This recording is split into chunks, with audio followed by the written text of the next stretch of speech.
क्या आपने भी कभी अपनों से ये सुना है, वो थोड़ा गुस्सैल है, तुम संभाल लेना, अभी तो बच्चा है, तुम्हारे आने से सुधर जाएगा।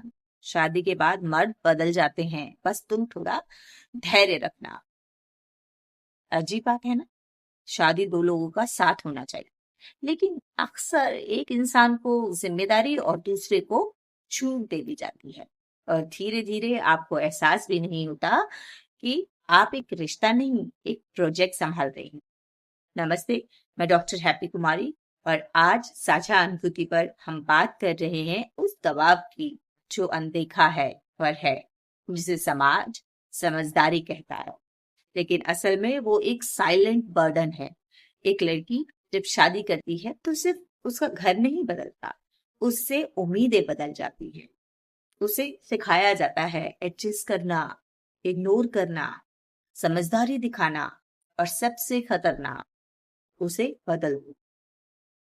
लेकिन किसी ने ये नहीं पूछा तुम खुद कैसी हो।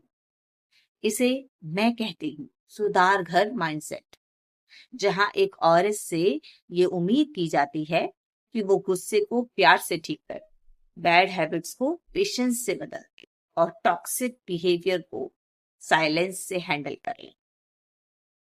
लेकिन जब आप ये रिस्पॉन्सिबिलिटी ले लेती हैं तो तीन चीजें धीरे धीरे होने लगती हैं। पहला, सेल्फ नेग्लेक्ट। आप खुद को पीछे रखने लगती हैं। आपकी खुशी, आपकी पसंद, आपकी आवाज सब बाद में पीछे चली जाती है। आप सोचती हैं पहले ये ठीक हो जाए फिर देखूंगी, लेकिन वो फिर कभी नहीं आता। दूसरा, रीसेटमेंट।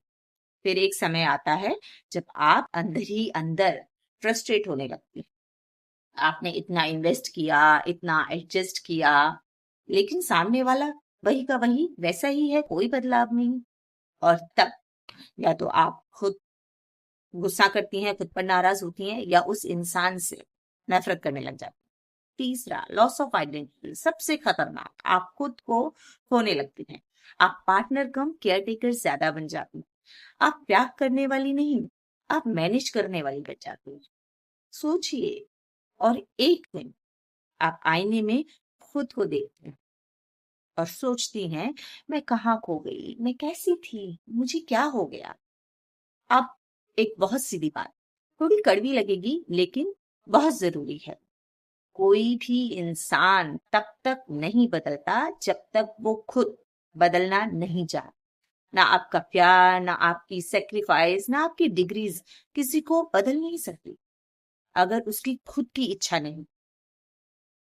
हम फिल्मों में देखते हैं उसका प्यार उसे बदल देगा, और ऐसा हो भी जाता है वहां, लेकिन रियल लाइफ में ये अक्सर इल्यूजन होता है।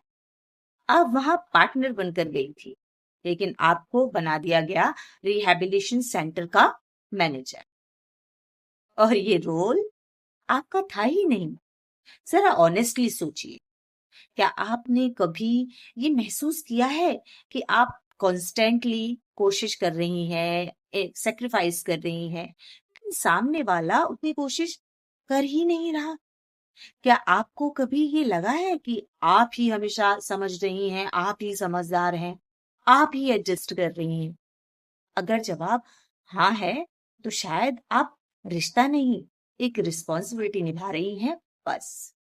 और याद रखिए, रिस्पॉन्सिबिलिटी में दबाव होता है, लेकिन रिश्ते में सांस लेने की जगह होती है। तो अब सवाल है, क्या करें? बाउंड्रीज सेट करें। सीधे शब्दों में कहें ये बिहेवियर मुझे पसंद नहीं। प्यार का मतलब ये नहीं कि आप सब कुछ सह लें। सहनशील हैं तो हर चीज सहना जरूरी नहीं। रिस्पॉन्सिबिलिटी क्लियर करें।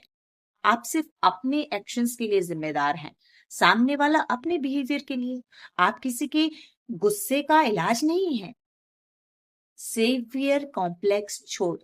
आपका काम किसी को बचाना नहीं है, आपका काम है खुद को खोने से बचाना। अगली बार जब कोई आपसे कहे तुम्हारे आने से वो सुधर जाएगा, तो मुस्कुराइए और कहिए मैं यहाँ साथ चलने आई हूँ, उसे चलाने नहीं। याद रखिए, आप अनमोल हैं, किसी की आदतों का सुधार घर नहीं। अगर ये बात आपके दिल तक पहुंची हो तो कमेंट में लिखिए, मैं खुद को खोऊंगी नहीं। मिलते हैं अगले वीडियो में एक नई सोच के साथ, एक नए विचार के साथ। शुक्रिया।